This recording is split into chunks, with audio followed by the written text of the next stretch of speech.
Hi, everyone. It's me from twinsmommy.com. And today I'm going to share with you some growth strategies for brand new bloggers in 2018. All right. So I hope you come and see me live and let me know that you're here. Give me a thumbs up or a hi or whatever you want. Okay. I'm just going to quickly see that I'm live right now. And let me know if you can hear me too, right? I've been moving this little microphone here all over the place to make sure that you can hear me. All right. Oh, great. I love it. I am ready. Okay. So I thought today we can talk about some growth strategies. I know there was a lot of discussion in the Mom to Mompreneur group, as well as through replies on my email list about how to gain more traction on Pinterest, how to gain more traction without Pinterest, and some tactics for new bloggers that want to start getting attention and noticed. All right, so these are just my little tips. Feel free to add your success story using a certain tip, tactic, and then I'll go into answering some of the questions that I saw in my Facebook group, and I'll go into those. Okay, so I feel that 2018 is different than when I was blogging 3 years ago. 3 years ago, there was no Facebook Live. 3 years ago, I don't even think there was Tailwind, or it wasn't that popular. So many new things have sprung up in the last couple of years since starting a blog. And so I thought there was, I feel like 2018 is sort of on this cusp of new strategies and new things for traffic building. One of the biggest things that I feel is focus on creating optimized content, okay, to drive traffic. Now, this is a sort of a big idea, but this is where it all boils down to your blog. It all means having that valuable content to help your readers. And right now in 2018, the more words, so the longer your posts are, the more attraction it'll gain, the more traffic it'll gain, the more shares it'll gain, and the more noticeable it will be online. Now, we've always been told about like 1,500 words was sort of the top end of long form content. But in 2018, that's different. We want to aim for 2,000 words or more for each of your blog posts. Now, I know that's insane and that's a lot. And it doesn't translate for every niche, okay? So don't think that if you're a recipe blogger that you have to write 2,000 words on your recipe, or if you're a craft blogger. So don't feel pressured on that. But I would incorporate some longer type posts on your blog. So you can do that with tutorial-based posts. You can do that with different types of posts. One of the best and easiest ways is to do a roundup. I know Heather for Very Anxious Mommy. She did a roundup of some of the best household items or the best tools or the best things. And she has a lot of list type of posts. So I feel those are a little bit easier to write. So try that out and see if that can gain more traffic to your site. And also, readers want to share posts that are valuable to them and that help them. So if there's any way you can add a post that can help others, then that's the golden ticket. That's the valuable little nugget on Pinterest that they'll see on Twitter or Facebook, and they'll want to read it and share it. Hey, Dasha. Good, you just wrote 1,800 word post? That's awesome. All right, and good was a list post. That's great. I read, this was maybe 2 years ago, but I read on a blog that there isn't enough list posts out there. So maybe there are now, a year or 2 years later, but I'd say they're still popular and I would still do them. So that's awesome. That's great. All right, so that's your focus. I feel like you should focus on creating that optimized content. So look at your readers, figure out their problems, and write the posts to help solve those problems. On Twins Mommy, I feel like my audience are mom bloggers that are trying to grow their business. So grow their email list, grow their income, grow their traffic. And so my posts sort of center around those tactics to help them. But if you have, let's say, a mom fashion blog, then cater your content around what those challenges are for moms. If, one of the things that I know a challenge for me is, what's popular right now. I don't go to the malls. I don't look at magazines very often. So I don't know what's popular for as a mom in my age group. So content like that could help others would be valuable. All right. The second thing is, let's test new strategies. Now, I know this is scary. What's working right now? Why do you want to change it up? Or if something's not working, you don't know what to do. So you're just throwing every tactic out there. But I want you to be strategic, and I want you to try new things on purpose. So for me, when I first started Twins Mommy, there was a lot of new things that I wanted to try out. I never used Pinterest to market any of the blogs that I had previous to Twins Mommy. I only used Pinterest for my personal scrapbooking. So that was a new tactic that I tried. I never did a giveaway before, and so that was a new tactic that I tried. And I also never did content upgrades. Content upgrades are little freebies that are related to the post that you're reading. And I never tried that. So those are new tactics that I tried on a new blog that helped me grow my email list to 1,000 subscribers in a few short months. And I was able to gain at least 18,000 page views in a few short months. So I feel that if you can sit down and think of some new strategies, so maybe for Pinterest, one of your strategies might be to try shorter pins or longer pins, or maybe try a new font. Those are the things that I'm doing right now. I'm trying a sort of serif type of font to see if that will attract people. I don't know. So think about that. Think about maybe on Facebook, try some Facebook Lives. And actually, I'm going to go into that in the next tip. Let's start incorporating video for your content strategy. Facebook Live makes it super duper easy to just come on here and start talking to your audience. It doesn't have to be overwhelming. You can use your laptop. I've used my iPad, and you can just do a short 5-minute video on a quick tip, perhaps, to get started. I started Facebook Live, I think maybe a year ago, and it was the worst Facebook Live ever, but I did it. And I did it in the comfort of my paid Facebook group because I felt more, it was a smaller group, and they paid for my course, so I felt that they would at least not bash me if I did a Facebook Live there. And I'm glad I did it. I'm glad I did that. And now I'm doing more and more Facebook Lives. I'm a complete introvert. I don't know if you realize that. I stay inside the home almost every day. I don't go out very often. I'm learning to make friends with the moms that are friends with my children, and I find that's really challenging for me.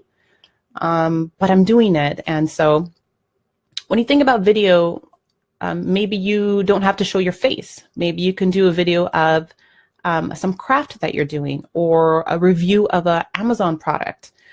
Think of different ways that you can incorporate a video. And if not in the beginning, start sharing video content on social media. So Facebook is your Facebook page is a great avenue to share funny videos that you see, or helpful videos for moms, or whatever your target audience is. So start sharing that type of video content.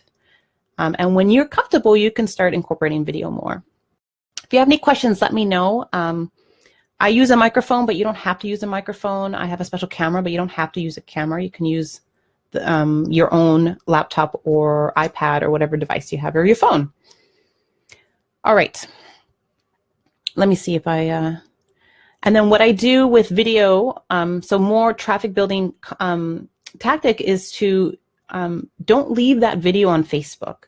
I want you to repurpose that video into your blog post. I want you to repurpose that video into a YouTube video. All right. And I think you can even share your YouTube video on Twitter, and it will run on Twitter as well. So share that content on your platforms. Put a little like a screenshot of your video and place it on a pin on Pinterest. Those are all great tactics to get people to know that you are sharing valuable content, because the video is valuable. Okay. And trust me, the better you do, the more you do the Facebook Lives, the more you do video content, like it'll become easier. It really will. Okay, so I'm gonna go into, so those are my top 3 tips. The main tips are optimizing your content for valuable readers, trying new tactics on a social media platform, on your content strategy, on your email marketing, trying those new tactics. Hey, Celine, hi. How long do you spend on Facebook and to Pinterest apart from videos? Is it every day or once a week? Facebook, since I have, that's a little bit of a different question because I have 2 Facebook groups. I have my paid Facebook group and my Mom to Mompreneur Facebook group, and I have 2 Facebook pages. Actually, I have more. I have 3. So I try to go on Pinterest every day. I try to go on Facebook every day. But I don't spend a lot of time on Facebook because it's a big distraction, and I could forever read the posts and try to help every person out there in my Facebook group or wherever I'm at. So I sort of limit myself and give myself around 20 minutes to maybe post on my Facebook group, post on my Facebook page, answer some questions, and then I'm done. And then I move on to Pinterest for another maybe 10 minutes to do some pinning, maybe create a new pin and upload that. So keep these tasks on social media short, but do them consistently and do them every day. I hope that helps. I know as moms, I'm forever busy. My twins were sick all week, and today was the first day they went to back to school. It's been like 9 days, and I feel like I'm going through the mud just trying to work on my business. And it's hard when they're sick and I'm still sick. So you do what you can. And if it's those little 5-minute tasks of, outlining a blog post or creating a pin or just pinning or answering a comment on Facebook group, on your Facebook group or wherever you're at, those will transfer into people noticing you and hopefully clicking over to learn more about you. And yes, so let's go through some of the questions here. Sorry, I didn't put the names on here of who asked these questions in my Facebook group, but one of them was about affiliate marketing. So when and where do you start? Before I go into that, I have another. Celine asked, do you post other people's content on your page or only in your groups? That's specific to you and what you feel. If you don't have a lot of content, if you're a new blogger and you start a Facebook page, go ahead and share other people's content. That's exactly what I did when I started Twins Mommy. I shared a lot of funny videos. I shared a lot of other people's posts. But as I was writing more posts and had more content of my own, I started sharing that. So I might share an info, or I might share a post.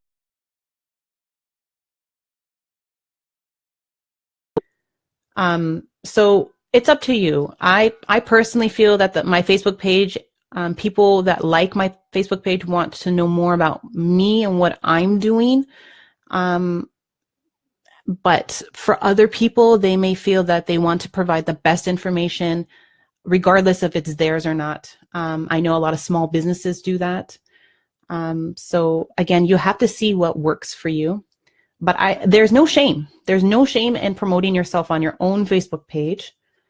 And same thing in groups. I do share my own content. I do share other people's content, but it's very minimal. But like I said, it's up to you. And I don't want you to feel ashamed that you just want to promote yourself because it is your page. Yeah, I mean, that's my thought. Okay. So when and where do you start affiliate marketing? Again, that's a personal choice. I know there are bloggers that start within the first month, but if you're completely brand new to blogging, like you've never started a blog, you don't even know what WordPress is, and you've never been on Twitter, and you're like totally brand new, I would say wait at least 6 months to do any kind of monetization strategy. Because in those 6 months, you need to focus on the other part of traffic building, of understanding content, understanding social media platforms. And so you don't want to try all these affiliate type of marketing and then lose wind because you're not gaining any income from them. Right now on my newest blog, Smart Mom Ideas, I am working on using only Amazon as my affiliate marketing strategy. And it is kicking my butt. I am working and trying different strategies, and I'm going to share that with you guys in my Facebook group when I have something to share, because I don't want to share my story of not getting an income, but I'm trying new things and I want to help you. So as soon as I start finding some kind of tactic, I will definitely share what I've been doing. I haven't been unsuccessful, but I'm not rolling in the dough yet. So so with affiliate marketing, if you have some understanding of blogging, if you feel comfortable with all of that, then maybe 3 months. In 3 months, try that. You also want to know what you're promoting. So in that 6 months or 3 to 6 months, you're trying new hosting platforms.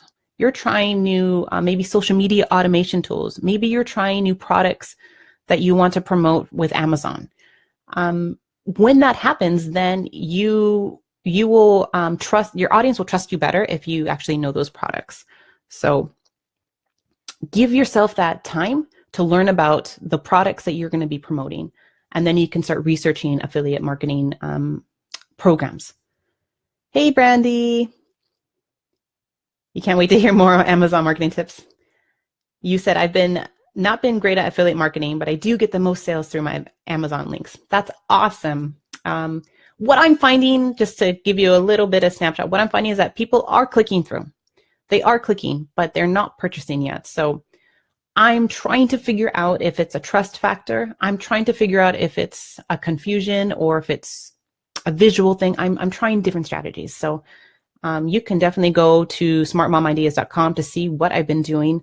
And I'm still working with that. So yeah, I can't wait to share what I've been doing and if it's actually working. So, all right. So yes, affiliate marketing. And then as far as finding programs, just search on Google. So let's say you want to be an affiliate, I don't know, for, I don't even know, like Target. Does Target have an affiliate program? Type in Target affiliate program and see if they have one. One of the brands that you wear, see if they have an affiliate program for that.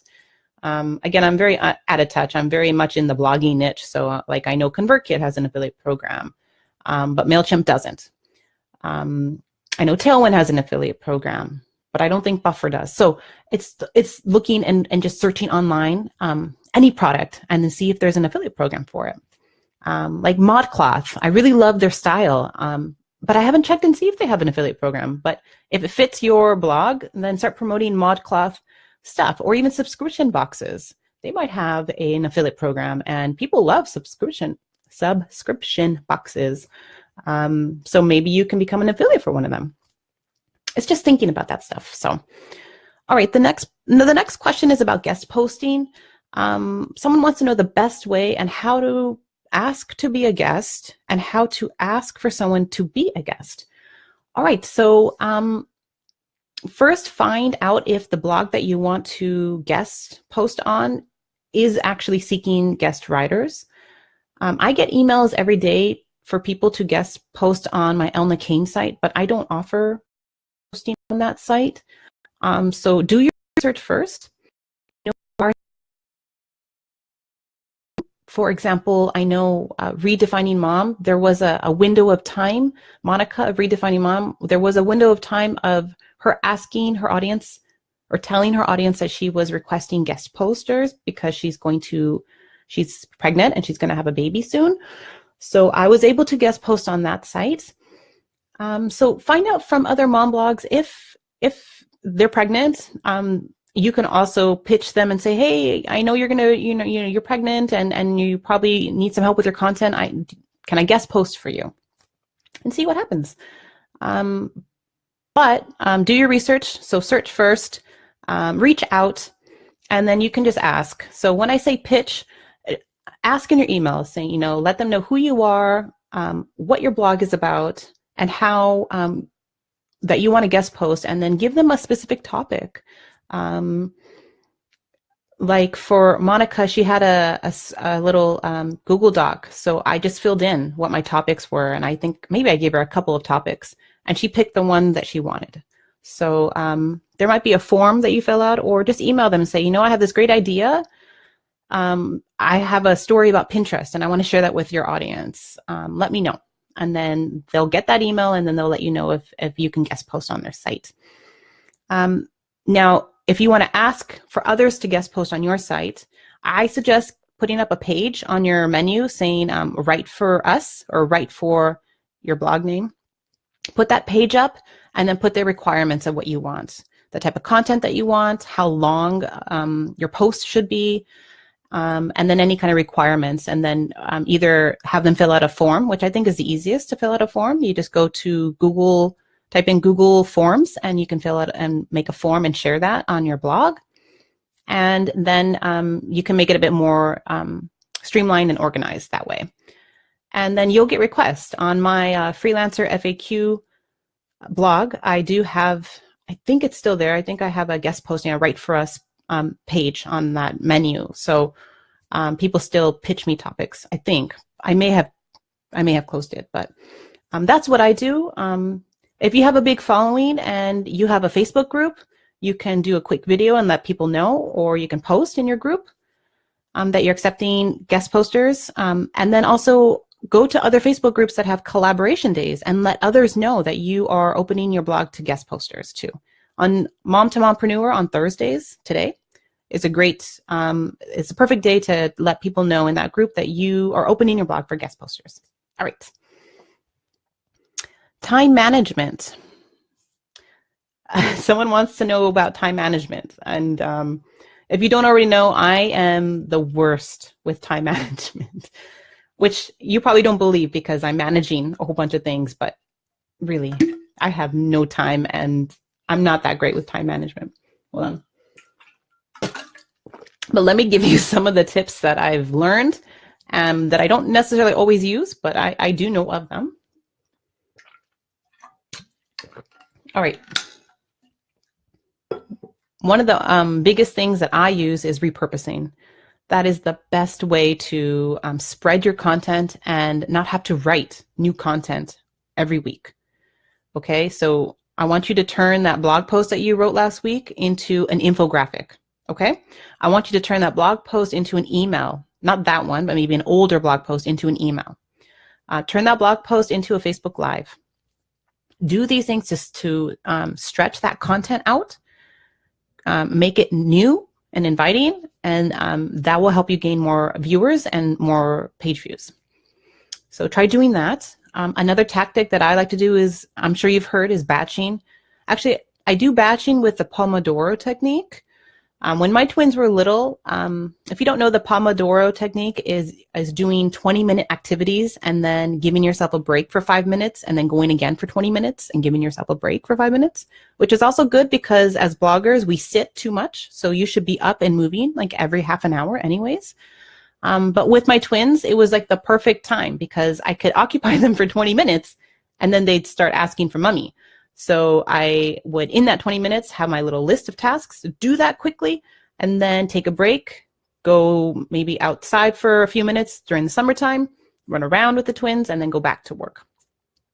So those are, and then when I say batching, so within the 20-minute block, I might only focus on a couple of tasks. So it might be Pinterest marketing. So in that, I'm going to create a new pin. I'm going to create a new infographic.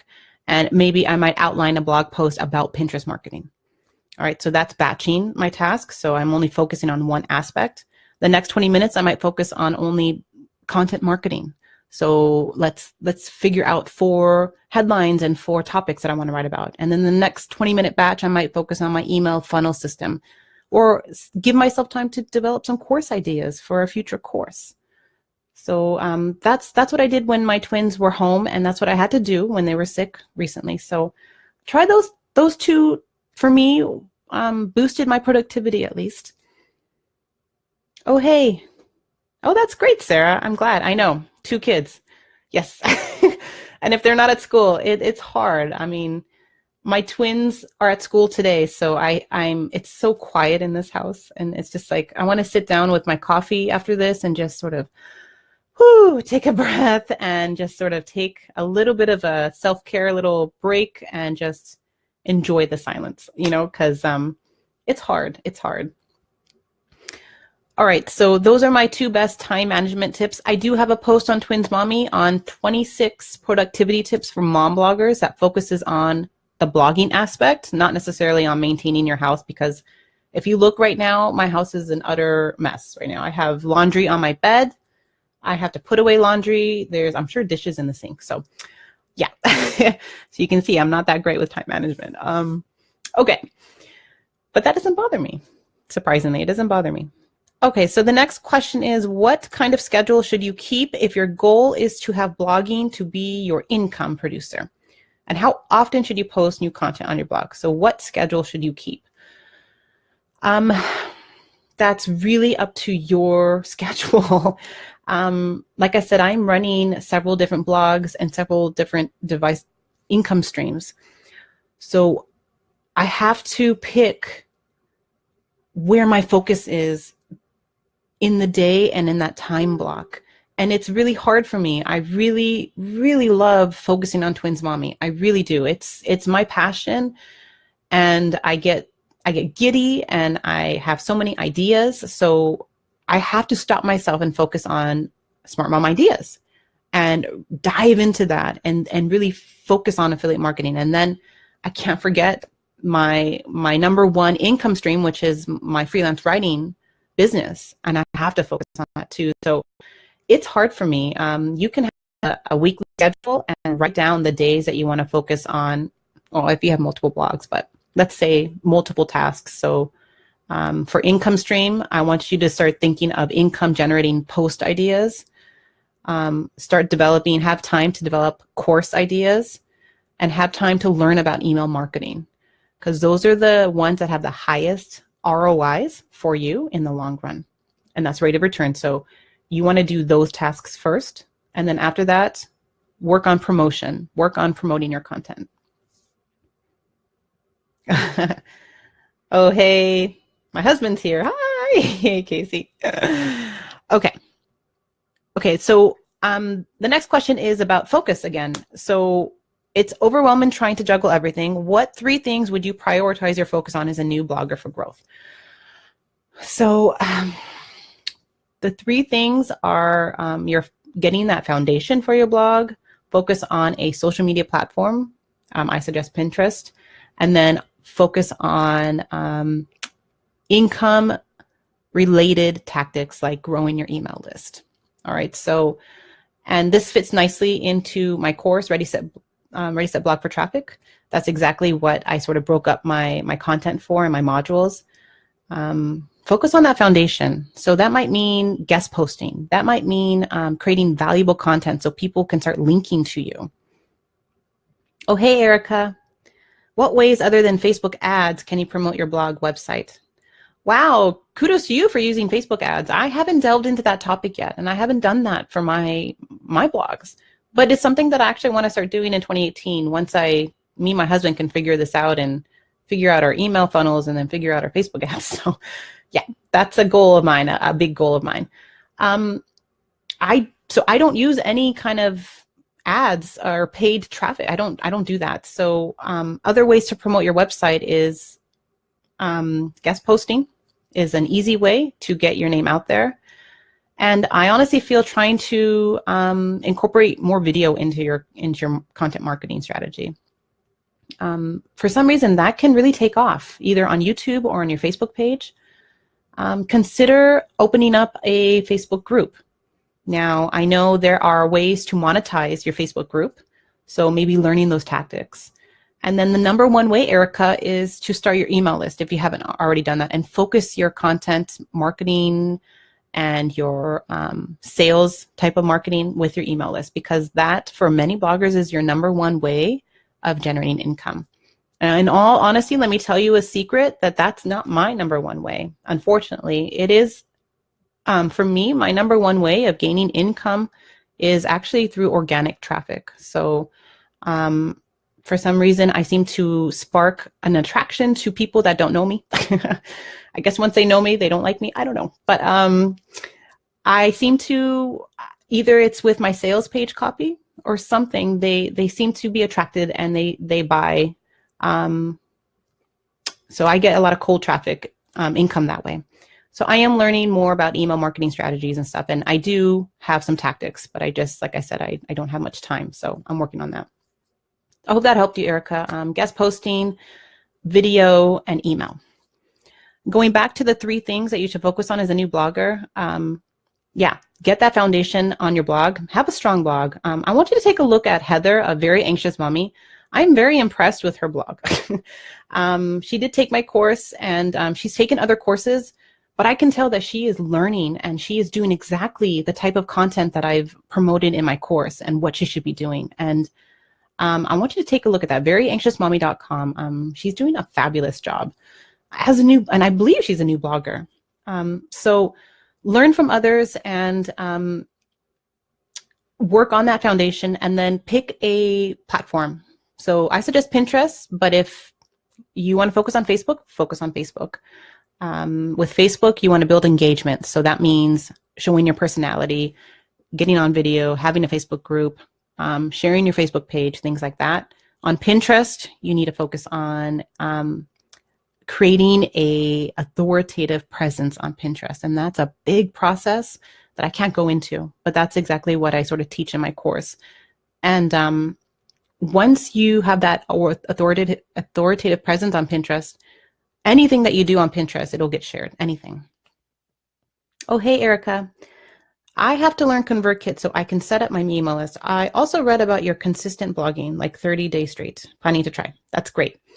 Yes, you can use ConvertKit if you want. If you go to my blog, I do have a little tutorial on certain aspects of how to use ConvertKit. So feel free to do that, or go to my YouTube page. Oh, no, I don't have it on there, but on my blog I do, of how to set up your forms. Okay, so those are the 3 things you should focus on. And the third one was income monetizing strategies. So starting your email list, thinking of affiliates, and start promoting that content on your blog. Okay, so how do you increase traffic besides Pinterest? Okay, so if you don't want to use Pinterest, again, my number 1 way is to try guest posting and blogger outreach. Okay, those are the best strategies to get your name out there. So if you don't want to use Pinterest, invest in blogger outreach. So this might mean following other bloggers, commenting on their sites, guest posting for them, and then collaborating with them. So you write a roundup post and you feature those bloggers on your blog. This is all blogger outreach. When you do that, you can start reaching out to bigger bloggers as you go along that sort of ladder of friends that you know, and then sort of bigger bloggers that maybe show that they're a bit more popular, and then influencers in that industry. So then you can start reaching out to them. And then, of course, guest posting. So those are 2 big strategies that you can use. So I hope that helps. The other question is, what is a good number of posts to have before launch? Again, I'm all for getting your blog out there as quick as possible. When I started Twins Mommy, I had 1 post. That's it, 1 post out. But if you don't feel comfortable doing that, I suggest having maybe 5. I wouldn't go more than 10, just because you don't know if the content that you're producing will resonate with your audience. You know, if I started producing, like right now on Smart Mom Ideas, this is what I'm trying to do. I'm trying to open up the content to focus on new moms and pregnancy and newborn tips. But if you go to Google, or I went to Google and typed in Smart Mom Ideas, Google thinks I'm a food blog. Like, food is the content that they think is more aligned with Smart Mom Ideas. So I have to think about that. Like, well, if Google thinks that Smart Mom Ideas is all about food and meal prep and things like that, well, then I need to focus on that too. So, oh, hey, Erica. Great. She said, also, which course are you talking about? Yes, Ready, Set, Blog for Traffic is my course on Twins Mommy. And Write to 1K is on my Elle McCain site. Write to 1K is about freelance writing. So if you want to start a service, you can try freelance writing. That's how I was able to make my income quickly. And it's super fun if you like blogging, which I do. Okay. So before launch, I suggest 5 because, again, you don't know if it's going to resonate with your audience. So pick those topics and then see what happens. Maybe you write up, each post is a different topic. So one might be on maternity fashion, one might be on toddler activities, one might be meal prep, and one might be on some kind of home decor craft that you did, right? So then you put those out and then you see, well, which one's going to gravitate? Which one's going to get the most shares, the most comments, the most engagement? And you might find that meal prep is the number one thing. Then you create another meal prep type of post. Maybe you do 9 quick and easy instant pot recipes and you do something like that.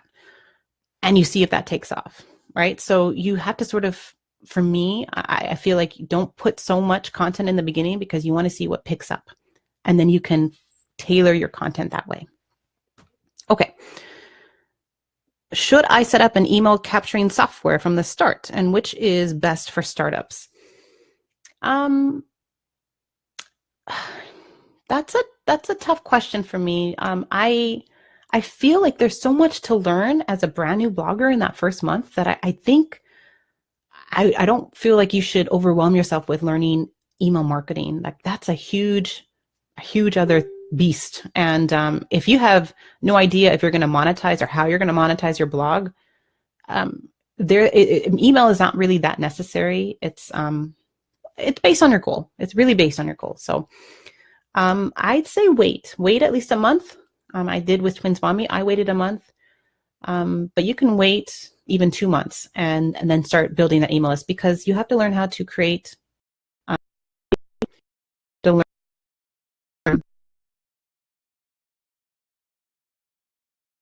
And then you have to start marketing it and building that email list. So that's a lot. That's a lot to do. So I say wait at least a month, 2 months at the most. Okay. The next question, how critical are freebies in digital products like downloads? And should I have one or more in place before I start promoting my blog big time? That's all based on your income stream and your what you want to accomplish in your goal. If your goal is to create products, then it is critical to start building that email list to then market to them your digital products. I started Twins Mommy. My email list for a whole year before I started marketing to them. So I was a bit slow. So it's based on you can handle. So if you're going to look and start capture, so that from month 3 to month 6, you can then warm them and get them used to the idea that you're going to start creating products for them. Okay, so Pinterest. My traffic was up from one pin going mini viral, but now it is dwindling back. How can I keep it going? That's a great question. One of my pins went mini viral, and so I'm working on trying to keep that pin floating around Pinterest, right? So my number one tip is to create more pins of that post that went viral. So create different ones. Different colors, different fonts, different brands, like off-brand type of pins, and start promoting that. Start sharing that content more on social media, on your Facebook page. And then if you don't have any kind of like way to capture emails, create a freebie on that post so that you can capture readers' emails when they read that post, if it's gone viral. There have been some posts from 2 years ago that didn't have any kind of way for people to sign up to my list. So I had to go back and put some opt-in forms on those posts that have lots of shares. So start doing that. And then the other tip is to create an infographic for that pin. You've noticed I've been saying infographic because that's the number one way to get a lot of shares for your Pinterest account. And when you have a lot of shares on your Pinterest account, Pinterest starts noticing that you are becoming a bit of an authority in that niche. So having more shares is important. So do those 2 things when you have a mini viral pin, more pins, and then an infographic, and then put an opt-in form in. All right. So those are my questions that I got. If anyone has any other questions, you can leave them in the comments. but I'll leave you for now. Okay. Have a good Friday and a good weekend. Talk to you guys later. Bye.